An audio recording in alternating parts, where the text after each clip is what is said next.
Бүгдээрэнд нээсний өдрийн мэнд төргий. Тэгээд хамтдаа бас нодлол эхлэхээс өмнө залбирцгаая. Тэгээд яг энэ цаг мөчид эзэн тантай хамт байх Иесусийн залбирлын талаар эзэн танд ямар үгийг хэлхийг хүсэж байна, тэр бүх зүйлийг эзнээс хүсэмжлэн хамт залбирая.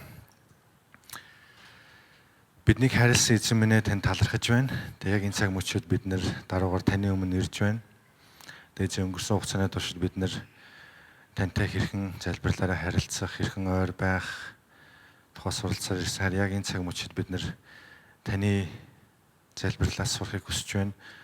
Таны залбиралд бидэнд хэлхийг хүссэн ямар өдөртөмж, ямар залбирал, ямар хүсэл тэмүүлэл, ямар төлөвлөгөө байгааг та яг энэ цаг мөчид биднэрт илчилж өгөөч.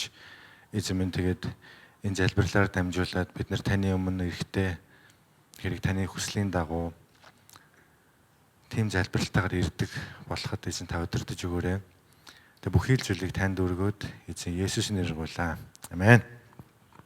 За тэгээд өнгөрсөн хугацаанд цуглаандаа бас ирээгүй байж байгаад ирсэн хүн байвал бид нэр сүүлийн хэдэн 7 хоног тэгээ эх хэдэн 7 хоногийн туршид Есүсийн залбирал, Есүсийн нэрээр буюу залбирлын талаар цуврал номлуудаа суралцаад явж байгаа. Тэгээд өнөөдрийн яг онцолж байгаа сэдв бол Есүсийн залбирал буюу Иохан 17 дугаар бүлгээс та бүхэнтэй хуваалцах гэж байна.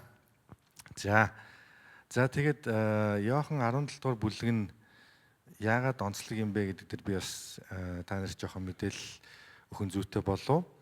Тэгээд миний хувьд яг Иохан 17 дугаар бүлгийг судлаад явж байхад ямар зүйл ажиглагдсан, ямар зүйл ойлгосон бэ гэхээр энэ яг Бурхны бодол дотор юу байгаа вэ гэдгийг биднэрт илчилж байгаа юм шиг, тэ Бурхан юу бодож байгаа вэ гэдэг талаар ярьсан тийм бүлэг юм шиг надад санагдсан. Тэгээд яг хэд хоногийн өмнө нэг подкаст үзчихсэн чинь Мичио Каку гэдэг нэг Японы доктор, одоо физикч хүн подкастт оролцож ирсэн л да. Тэгээд тэр хүн Альберт Эйнштейний хэлсэн үгнээс иш татаад ярьж ирсэн. Эйнштейн юу гэсэн бэ гэхээр өөрийнхөө хийж исэн ажлыг тайлбарлахдаа энэ бол ингээд Бурхны бодол руу нэвтэрч орох юм аа. Үлдсэн нь бол зүгээр жижиг деталаа.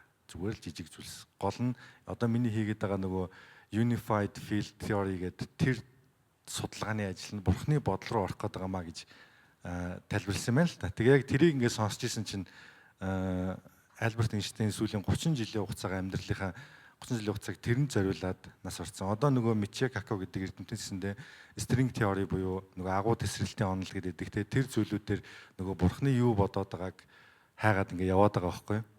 Тэгсэн чинь Библиэлд Бурхан юу бодож байгааг биднэрт ингээ бичээд өгсөн байгаад байдаг те. Бид нар тэгэхээр ямар азтай хүмүүс вэ те. Тэгээ бүгдээрээ яг энэ цаг мөчид Бурхны юу бодож байгааг мэдэж авах нэ. За Иохан ном. За Иохан номын тухай товчхон мэдээлэл өгөх юм бол Иохан ном нь Матай, Марк, Лук буюу сайн мэдээний номнуудаас хамгийн сүүлд бичигдсэн ном байх нэ. За тийм болохоор за бүгдээрээ Иохан 20-ын 30-31 хамт уншийе. Мөн энэ номд бичээгүй өөр олон тэмдгийг Есүс шавнырынхаа өмнө үйлдсэн юм.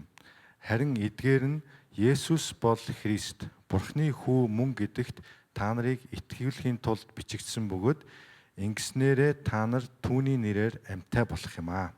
Амен.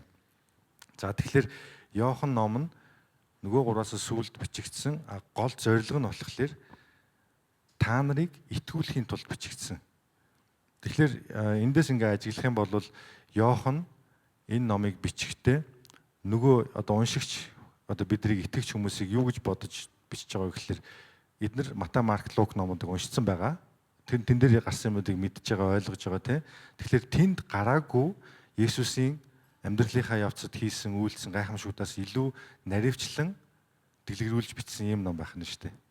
Тэгэхээр бид нэр тэр гайхамшигтыг үйлдэж яхад юу болсон, тэр гайхамшигт нь яг үнэн байсан гэдгийг итгүүлэхийн тулд бичсэн ийм ном байх нэ. Харин өнөөдөр бүгдээрээ Иохан номын 17 дугаар бүлэг рүү ойртож орж байгаа. За Иохан 17 дугаар бүлэг яг тэр голд нь байна те, та харж байгаа бол за зүүн гар талд нь байгаа зургийг харах юм бол энэ нөгөө айгүй алдартай сүүлчийн оройн зог гэдэг зураг шүү дээ те. За энэ сүүлчийн оройн зогийн үйл явдал болохоор Иохан 13-аас 16 дугаар бүлэгт гарч байгаа. Тэгээ Есүс энэ үйл сүүлчийн оройн цагийн үеэр дагалдагч нартай яаж ирэх гэхээр одоо би ингэ явах гэж байна. Одоо ийм болон тийм болон чи ингэн энэ тэгнэ гэл бүх нөгөө захиасуудаа хилээд явж байгаа. Тэгээ энэ бүх захиасуудаа хилээд дөнгөж сая бидний хүртсэн ариун зог Есүсийг дурсан санах тэр заавраа өгөөд тэгээд дараа нь залбирсан залбирлын тухай бид нар одоо үзэх гэж байна. За харин энэ залбирлаа хийснийхаа дараа нь юу болж байгаа вэ гэхээр ерөөсөө 18 цаг 20 цаг ер нь нэг өдөр хүрэхгүй хугацааны дотор Есүс удахгүй цовдлогдох гэж байгаа. Загалмаа дээр нас барах гэж байгаа. Энэ шөнөө баривчлагдаад тэгээд тамлуулаад ташуурдуулаад загалмаагаа өрөөд Голготын толгой дээр очиод цовдлуулаад нас барна гэсэн. Тэгэхээр та нар ингээд шүдний эмчлүү ер нь явж явах тэр мэдрэмжийг санаж байна уу? Би өчигдөр нөгөө дунд төвтэйгээ ярьж байсан хэрэг ингээд миний хөө энийг ингээд гүцэд хийгээд мэгээд гэл тэгсэн чинь өглөө шүдээ угаачаал гяс гараад ирж байна амар хурдтай. Тэгэхээр миний хөө наа чи арай л хурдтай угаагаад байна да гэж шүдийг ингээд шалгасан чинь нөгөө хоолных нь үлдгэглөө шүдэн дээр нь байж байгаа байхгүй. Энэ хараа эн чинь ингээд байж чи дахиад угаалдаа гэл. Тэгэл дахиад угаалдаа гэсэн дахиад дутуу угаачаал ингээл лээжсэн чинь нөгөө шүд мүдний тэндээс цоорч. Тэгээ би хүүдээ хэлсэн. Яа одоо хоёлаа шүдний имлэг явах юм байна да. Тэгэхгүй бол наа чи одоо бүр өшөө цоороод эхлэх нь гэдэл. Тэгсэн чинь манай хөө уйлал хэлсэн. Яст шүдний имлэг рүү явах гад нөгөө айдас нь шууд ингээ ороод ирж байгаа байхгүй. Нөгөө бөөн тариа тариулан шүдээ ухуулна гэн. Тэгвэл яг одоо Есүс 20 цагийн дараа загалмаа дээр цовдлогдох гэж байна, ташуурдуулах гэж байна, үхлийг амсах гэж байна. Тэр хүний Есүс одоо махан биеэр ирсэн байгаа тэр нөхцөл байдал дотор нь толгой дотор нь юу бодогдож исэн бол гэдэг дээр бид нар янз янзын таамаг төвшүүлж болно те. Мэдээж айдас байсан байх, санаа зовнил байсан байх. Хүнийхээ хувьд, бурхныхээ хувьд бол тэр бүх зүйлийг мэдчихсэн, хаашаа явахаа мэдчихсэн, ямар зорилго дээр ирснээ мэдчихсэн. За ийм нөхцөл байдал дотор Иохан 17 дугаар бүлгийн залбирлыг Есүс үйлдсэн байх нэ. За тэгээд би та бүхэнтэй хамт Иохан 17 дугаар бүлгийг бүтнээр нь одоо уншихын оронд нэг ийм видео Библи гэдэг аппликейшн байдаг шүү дээ. Тэн дээрээс бэлдсэн байгаа. Тэг хамтдаа Иохан 17 дугаар бүлгийг уншия.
За энэ залбирлыг ингээ харах юм бол яг тухайн үед юу болж исэн дүр зураг сайн бичлэгээс харагдаж байгаа бох тийм. Тэгээ яагаад энэ залбирал онцгой гэж Библиэлд Есүсийн залбирал гэж хүмүүс хэлж нэршиж ирээд байна гэхэлэр энэ яг шинэ гэрээнд Есүслийг хийж явахдаа дагалдагч нарын дунд олон нийтийн дунд хийсэн хамгийн урт залбирлуудын нэг. Эннээс урт залбирлуудыг Есүс мэдээж мацаг бараа залбирч байхдаа цөлд байхдаа ууланд байхдаа хийжсэн. Гэхдээ энэ залбирлууд нь бол тэмдэглэгдэж яг юу гэж залбирсан байг хажууд нь бичиж авах хүн байгаагүй.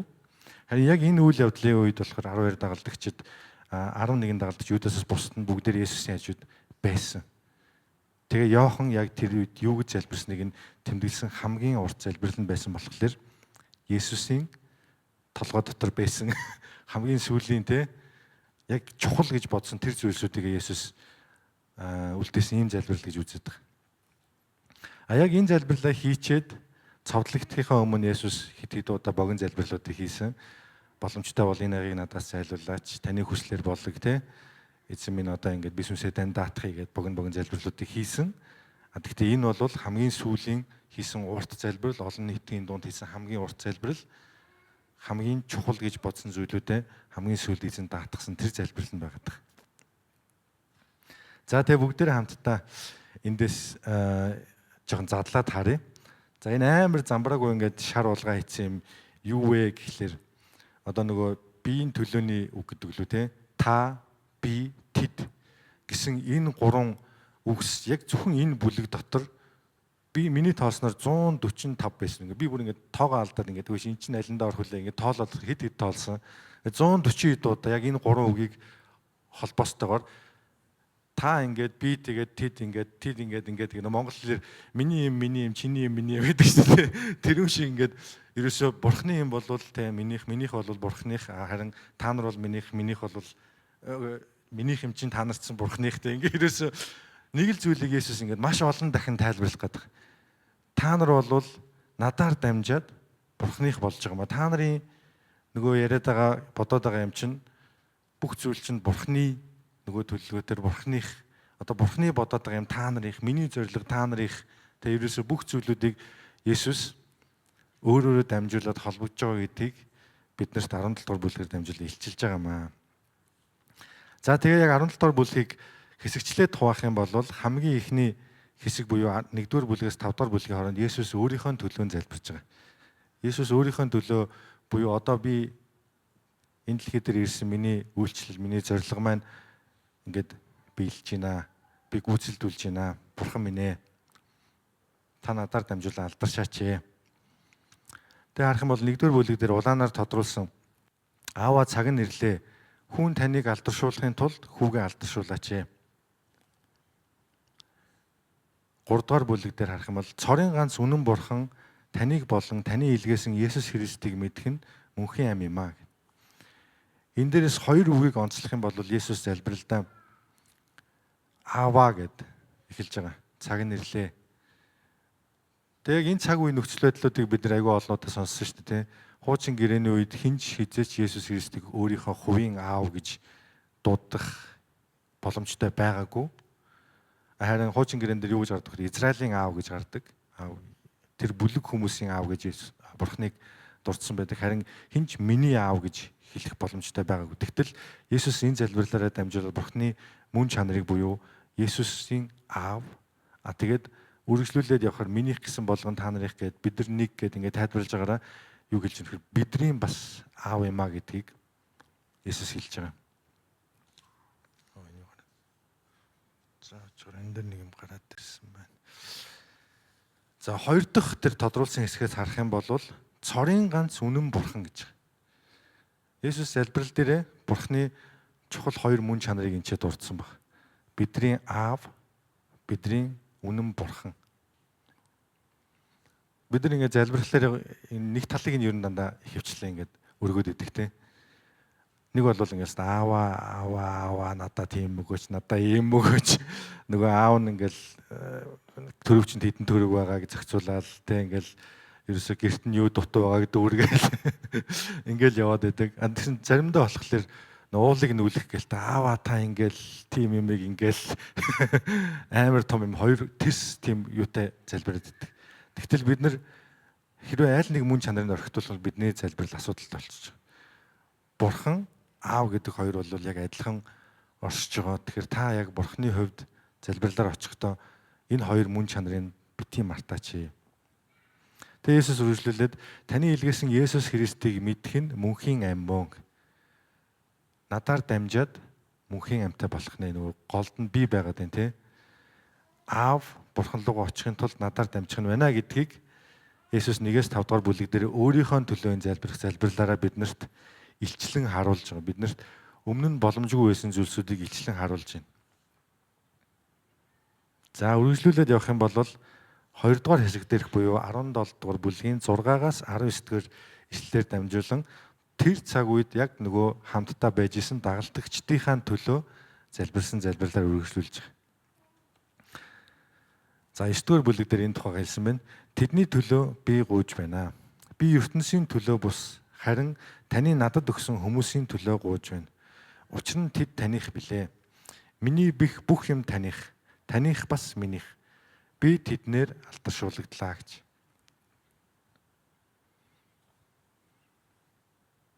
Есүс одоо хэлж штэ тэ нөгөө 12 дагалдагчтайгаа энэ минийх тэгтээ бас таних. Тэгэхээр би танд даатгаж ин танд өргөж ин.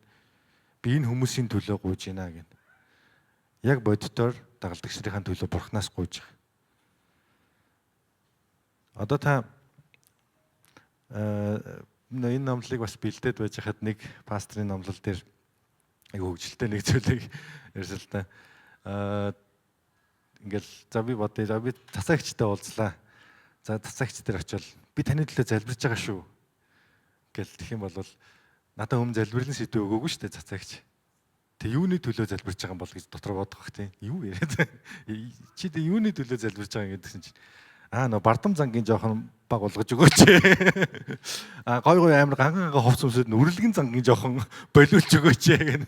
Ийм залбирлууд бид нэр хийх ёстой болов. Бие биенийхэн төлөө залбирх хэрэг юу залбирх юм те? Нөгөө гэрт нь байгаа будааны төлөө залбирх юм уу?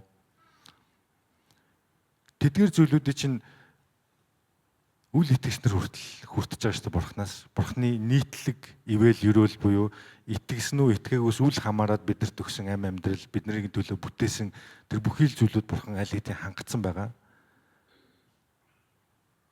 Есүс яг одоо энэ зүйл дээр дамжуулаад юу гэж ийнө вэхлээр бид нар бие биенийхээ төлөө залбирахдаа юуныхын төлөө залбирх ёстой юм бэ гэдгийг харуулж байгаа. Энэ залбирлаараа дамжуулаад юуны төлөө залбирх юм бэ? За 11 дугаар бүлэг дээр цаашид би ертөнцид байхгүй харин тэд ертөнцид байна. Би танд очино ариун аваа. Надад өгсөн нэрээрээ тэднийг хамгаалж бидэн лугаа адил тэднийг нэг байлгаач. Есүс одоо би энэ дэр байхгүй танд үлдээлээ. Би энд ингээ хамгаалж исэн. Та яг надад өгсөн тэр нэрээрээ үргэлжлүүлээд эднийг хамгаалаач. Юуг нь хамгаалах юм болов? Тэдгэр хүмүүсийн авралыг, тэдгэр хүмүүсийн итгэлийг сахин хамгаалаач.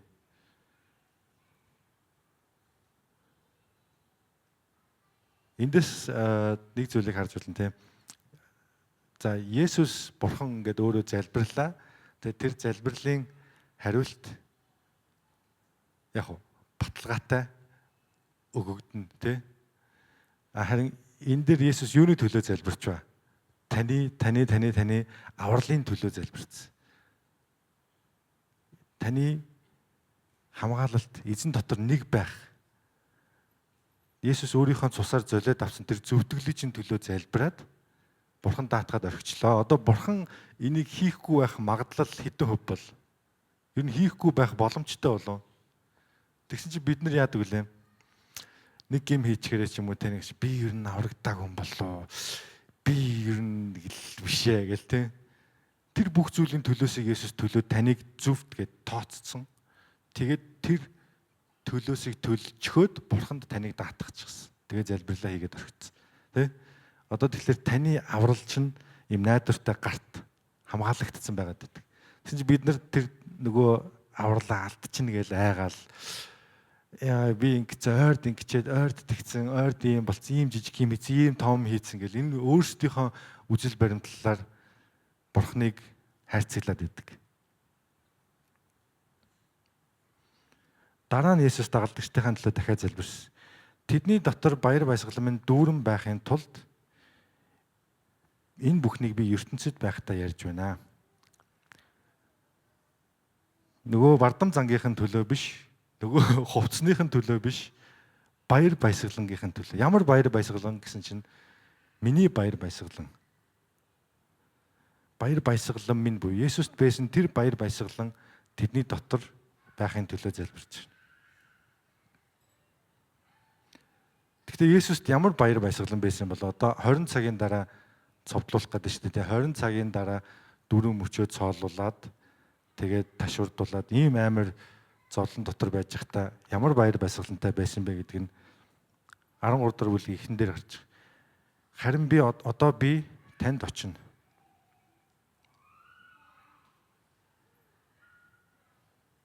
Есүс хаашаа явж байгаагаа мэдчихсэн. Бид нар ч гэсэндээ хаашаа явж байгаагаа мэдчихвэл эзний баяр баясгалан дотор нэгдэх боломжтой байх нэ.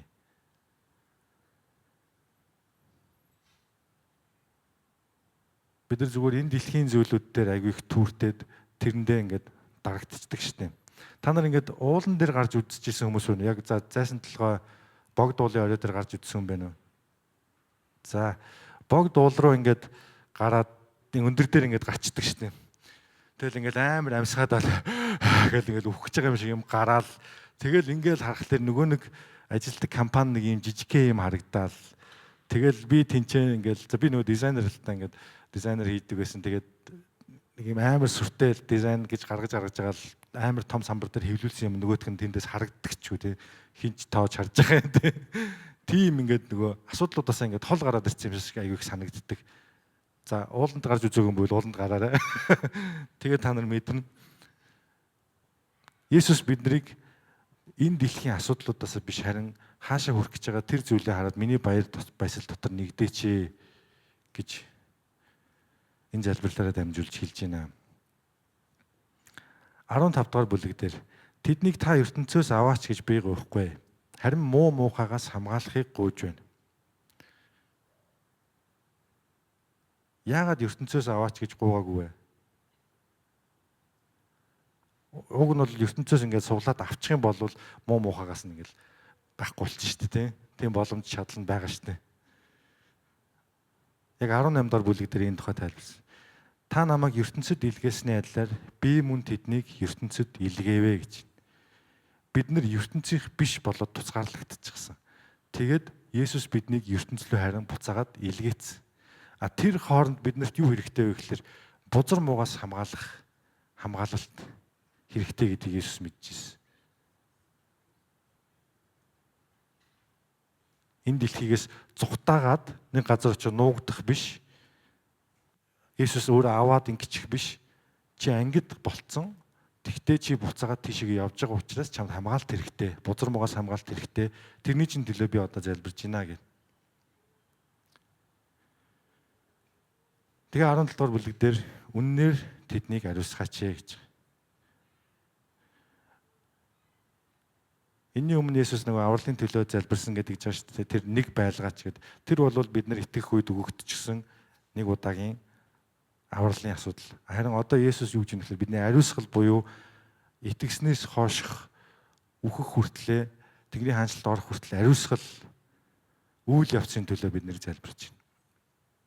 Яваал энэ дуусахгүй энэ бол тасралтгүй үргэлжлэх үйл явц учраас Есүс яг энэ цагт залбирч өгч байна. Үнэн гэдэг нь юу вэ гэдгийг энэ бичсэн байгаа. Таны үг үнэн мөн. Юугаар ариусгах боломжтой вэ гэдгийг бас Есүс дахиад заавартай нь үлдээсэн. За би яагаад энэ дагалдагч нарт залбирсан залбирлыг та нартай бас ингээ хамаатуулаад байгаа вэ гэхэлэр бүгдээрээ цаашаа үргэлжлүүлээ харах юм бол бүх итгэгчдийн төлөө залбирваа гэдэг. Иохан 17:20-26 дугаар ишлэлээр хамгийн ихний 20 дугаар ишлэлээр би зөвхөн тэдний төлөө бус тэдний үгээр дамжуулан надад итгэх хүмүүсийн төлөө мөн гуйж байна гэж. Тэгэхээр би баг энийг ингээд харах юм бол надад амар гой санагдаад байгаа юм. Би Библиэл дээр гарсан байгаа байхгүй юу? Надад итгэх хүмүүс гэсэн. Та Библиэл дээр гарсан байж тээ тий. Биднийг дурдсан байж нэг нийлүүлээд хамтдаад Есүс бүх хүмүүсийн төлөө итгэгч болох бүх хүмүүсийн төлөө энэ залбирлыг хийсэн байна. Тэгээ онцгойлоод яг энэ удаа цааш үргэлжлүүлээд дахиад хэлж байгаа юм. Тэд бүгд нэг байхын тулд бөгөөд мөн бидний дотор байж дахиад нөгөө нэг байдал буюу эзэнтэй нэг аврал дотроо байх тухай ярьж байна.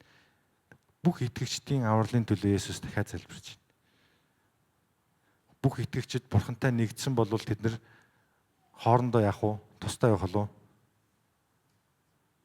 Бас үгүй те. Энэ бас дахиад өөр ишлүүдээс харах юм бол Еврей ном дээр бас гарсан байдаг итгэгчдийн нэгдмэл байдлын тухай Есүс залбирсан. Та бурхан дотор нэг бол та мөн Христийн бие дотор ч гэсэндээ нэг юм аа. Амен. За. Цаашаа үргэлжлүүлээд харах юм бол та намайг илгээсэн гэдэгт ертөнцийг итгүүлэхийн тулд буюу нөгөө бидний дуудлагын төлөө бас залбирч байна. Яагаад энэ ийм байх ёстой юм бэ гэвэл эднэр дамжуулаад, эдний амьдралаар дамжуулаад бусад итгэгч нар ертөнц Есүс Христэд итгэхийн төлөө энэ бүх зүйлийг танаас гуйж байна. Тэгээ 24 дэх ишлэлийг дахин онцлоор бол Аава надад өгсөн хүмүүст нь бас миний байдаг газарт надтай хамт байж сүр жавхланг минь үзээсэй гэж би хүсэж байна. Энэ бүр шууд утгаараа Есүс тэнгэрт Бурхны баруун гарт очиж залрах тэр газарт надтай хамт байж сүр жавхланг минь үзээсэй гэж хүсэж байна. Дахиад л таны авралын төлөө нэгдмэл байдлын төлөө залбирч байна.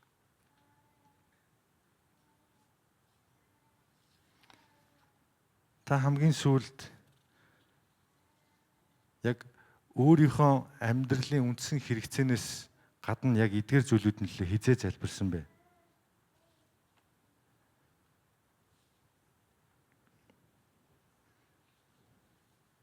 Есүсийг эдгээр залбирлыг хийж явах хугацаанд энэ хүмүүст үндсэн хэрэгцээнүүд байсан уу? Дагалдагчдын хувьд ямар хүмүүс байсан бэ? Есүсийг ингээд харах юм бол тухайн үеийн дагалдагчид нэг нь дөнгөж сая Есүсийг худалдах гад явчихсан тий 12 дагалдагч нэг нь. Үлдсэн нөгөөдөл нь хэн агуу болох уу? Би агуу, чи агуу. Зарим нь болохоор яасан гэхэлэр удахгүй Есүсээс чи дахиад онготхоос өмнө надаас 3 удаа урвнаа гэж хэлүүлсэн тий. Ийм хүмүүсийн төлөө залбирч байхдаа Есүс нөгөө амар жижигхэн тэрний тэр зангийн засаж өгөөч, энэний энэ зангийн засаж өгөөч гэж залбирвал болох л байсан. Тэгвэл юуны төлөө залбирсан бэ гэхэлэр эдгээр хүмүүсийн баяр баясгалан, эдгээр хүмүүсийн аврал, эдгээр хүмүүсийн ариусгал, аврал, бузар муугаас хамгаалах, тэгээд илгээгдсэн илгээлтийн төлөө Есүс залбирч байгаа. Яагаад вэ гэвэл эдгээр зүйлс нь бидний нөгөө түүртэд зовоод идэг өдөр тутмын минь хэрэгцээнээс илүү чухал Есүсийн хэлээд идэг миний хаанчлалыг эхлээд хай гэдэг тэр зүйлүүд нь эдгээр зүйлүүд юм байна гэдгийг хэлж байгаа.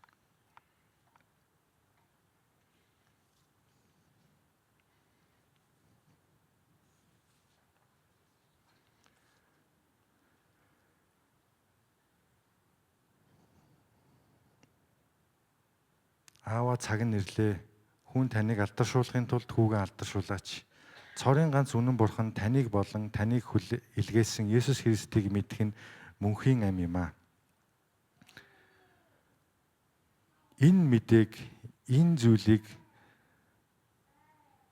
бид нар цааш нь дамжуулах үүрэгтэйгээр үлдсэн ийм хүмүүс байна. Бид нар ертөнцид Есүс Христийг тунхаглах, Есүс Христийг гэрчлэх, Есүсийг алдаршуулах тийм үүрэгтэй үлдсэн хүмүүс. Бид нар заримдаа ингээд ямар ч хийх юмгүй өдрийг өнгөрөөгөө байж идэг шүү дээ, тэ. Тэгсэн чинь биднэрт тийм амьдрах одоо ирэх гэх юм уу, биднэрт тэгж цагаа өрөх одоо юу алгаа, илүүтэй гарсан цаг алга гэж байна. Яагаад гэвэл Есүс Христ биднийг ертөнцид илгээсэн байна. Энэ илгээлтийн тухай ойлголтыг Есүс хэлээд тэгээд биднэрт энэ илгээлтэд юу хэрэг болох вэ? Бид нар эцсийн өдөр хүртэл энэ дэлхий дээр амьдрахад яаж залбирах ёстойг мөн энэ харуулсан байна гэж бүгдээ ойлгох нь. Тэгээ яг Иохан номын 16-гийн 2 дээр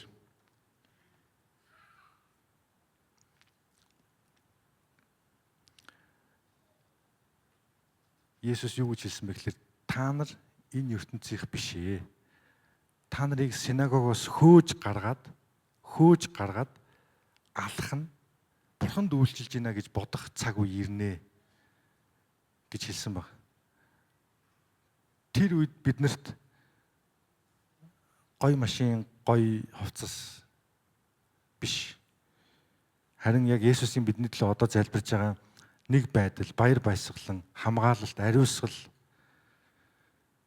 түүний сүр жавхланг харах тэр нэгдэгт энэ эдгээр зүйлүүд нь биднэрт илүү чухал юм а гэдгийг Есүс хэлээд байгаа.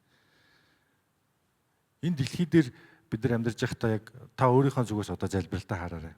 Та яг эдгээрийг харж залбирч чадж гин үү? Эсвэл өөрийнхөө үндсэн хэрэгцээ, өөрийнхөө нөгөө юу гэж хэлдэг лээ нөгөө анхдагч хэрэгцээ гэдэг юу лээ.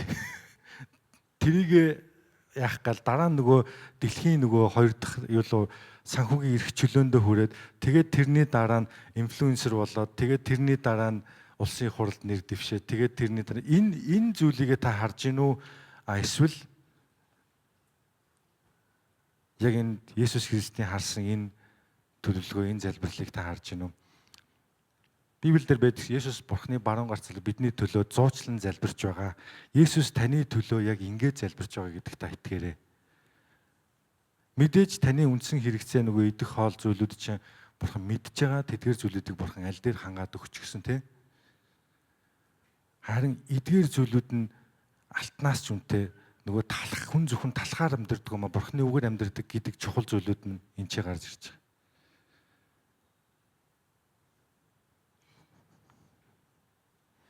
Тэгэхээр би таныг цааш нь яг дүгнээд уриалмаар байна.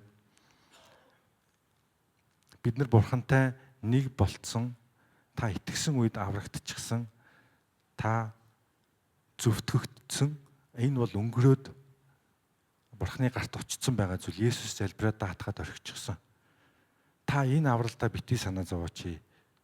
Та энэ авралдаа санаа зовоол, үргэлжлүүлж өөр нэг юм хийгээл, ингээл өөрийгөө битгий унгаач. Энэ бол сатааны үрх юм аа. Энэ бол муу сүнсний ажилтдаг арга юм аа. Бидний аврал бол авагдчихсан. Тийм учраас та баяр хөөртэй байгаач. Та хаашаа очих гэж байгааг мэдж байгаа хүн учраас баяр хөөртэйгээр залбираач, баяр хөөртэй байгаач.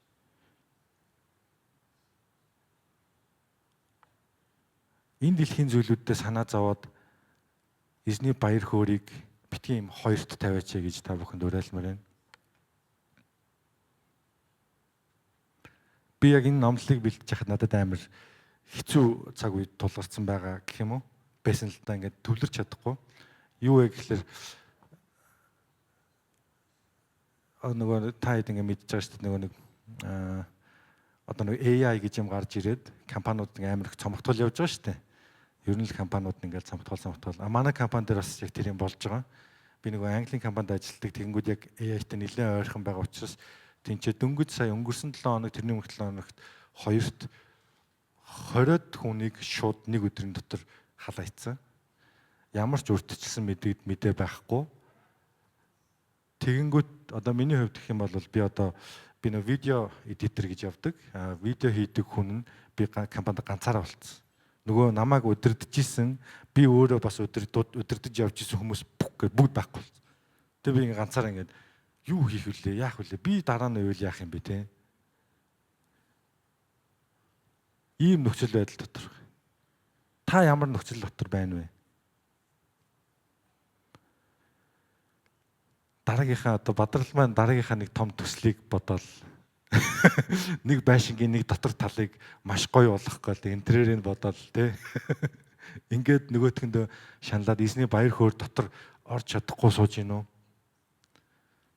Эсвэл манай Ариука маань одоо хормоо хийх гэдэг бас шаналаад явж байгаа те. Яг энэ баяр хөөр дотор байхын тулд энэ дэлхийн зүйлүүдийг мэдээж тэдгээр нь чухал биш гээгүй шүү дээ, тий? Чухал бид нар хэрэгцээ өдөрт гол нь эзний баяр хөөргийг орлохоор чухал зүйл биш гэдгийг та санан залбираач гэж та бүхнийг уриалж байна. Ариусгаач гэж Есүс залбирсан байгаа. Та бол ариусгагдал дотор явж байгаа хүн юм байна. Энэ үйл явдал чинь бол харин таны авралаас өөр. Та энэ ариусгал дотор тууштай байх хэрэгтэй. Бурхны үгээс зурах хэрэгтэй. Та энэ ариусгалын үйл явцад хэр оролцож, та өөрийн ариусгалын төлөө хэр залбирдаг вэ?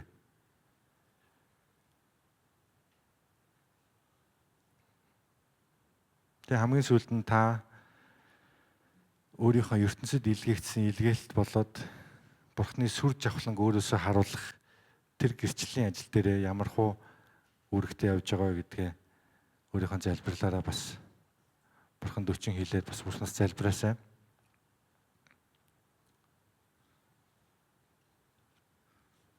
Есүсийн энэ залбирлыг ингээд яагаад онцлсан бэ гэдгийг та бүхэн одоо ингээд ойлгож байгаа. Зүгээр нэг хоол идчихэд энэ хоолнд баярлалаа, дараагийнхаа хийх юмд хүч өгөөч гэдэг ийм залбирал биш байсан байгаа.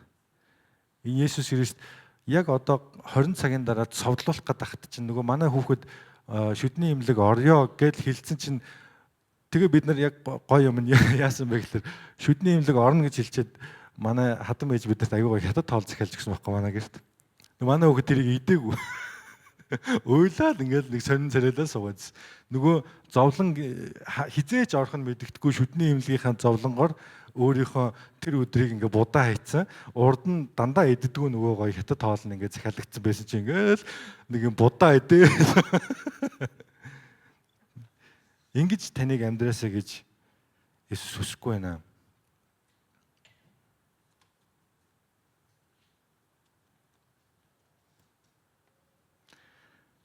Тэгээ хамгийн сүүлд нь таны төлөө Есүс залбирч байна.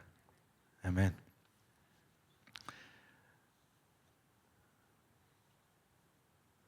Тэгээ бүгдээрээ хамтдаа яг энэ цаг мөчид өөрсдийнхөө амьдралд байгаа бүхий л асуудал, бүхий л санаа зовнил тэдгэр зүйлүүдийг авчирч өгье. Есүс хэлэхдээ миний буулга хөнгөн гэж хэлсэн. Есүс өөрсдийнхөө хүнд ачааг надад авчираа. Би оронд нь өөрийнхөө өгье. Миний хөнгөн. Тэр бүх зүйлүүдээ та авчираад Есүсээс ирэхээр хөнгөн буулгыг аваач. Есүстэй хамт баяр хөөр дотор нь орооч.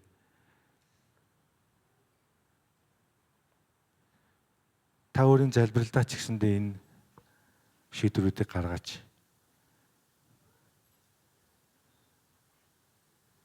Учир нь Есүс загалмай дээр цовдлогдох гэж байхдаа тэр их зовлонд үсгийнхаа өмнө ч гэсэндээ түүний дотор байсан бүх санаа зовнил нь бол эдгээр зүйлүүд нэ.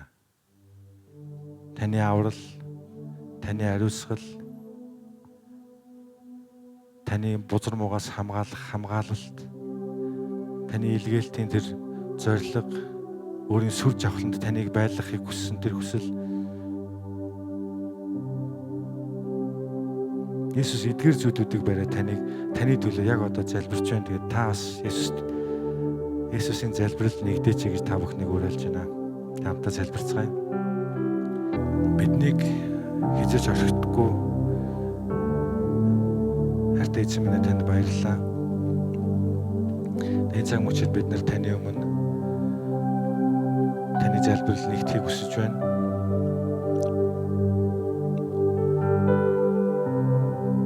Эзэн та хэдийгээр бидний юу гуйхаас өмнө мэдж байгаа ч гэсэндээ бид нар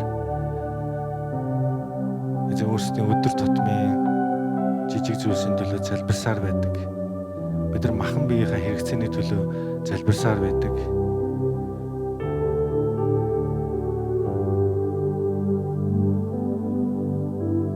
Эзэн харин яг энэ цаг мөчид та юуны төлөө залбирах ёстой вэ? Юу нь чухал вэ гэдгийг эзэн бид нар сануулж дахин нэг хэлсний харуулсан тань талархаж байна.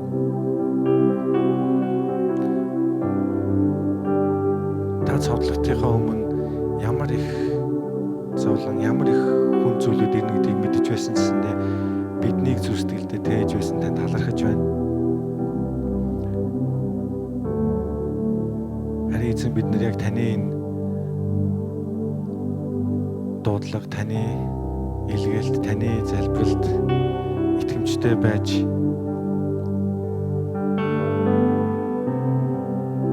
таныг гэрчлэн харуулж энэ ертөнцийг та хэрхэн хайрласан шиг адилхан хайрлахад та туслаач. Бид нар ахын дүүстэйгээ нэгдмэл байхад та туслаач эзэн минь. Бид нар Бурхан дотор танаар дамжуулан нэг болсон гэдгээ санахад та туслаач. Бид нар мартаад өөрийнхөө авралын төлөө санаа зовж исэн тэр мөчүүдийг эзэн та уучлаач эзэн минь. Та хүн нэг бүртэй хамт байгаа гэдэгт итгэж байна. Хүн нэг бүрийн төлөө та яг одоо залбирч байгаа гэдэгт бид нар итгэж байна. Эзэн минь бид нар үргэлжлүүлэн энэ залбиралд нэгддэг, энэ залбиралд олон итгэждэг уриалдаг байхад та биднийг босгон байгуулаач гэж гуйж байна. Бүхэл цагийн төлөө тань талархаад эзэн Есүс нэрээр болоо. Амен.